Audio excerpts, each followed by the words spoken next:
Nous sommes dans une véritable clinique vétérinaire. Ici, pas de chiens ni de chats, mais les animaux des forêts et des jardins.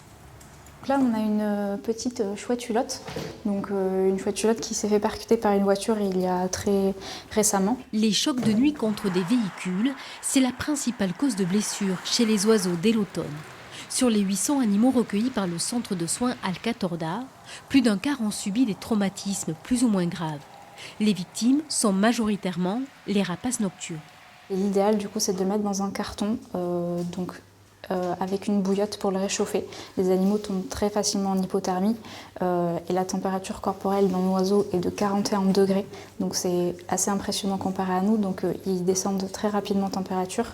Chaque animal est soigné et nourri selon son régime alimentaire spécifique en évitant au maximum de le manipuler. En stress à l'intérieur, sa convalescence se poursuit en volière avant de retrouver son milieu sauvage. Tu vas faire la morte comme d'habitude.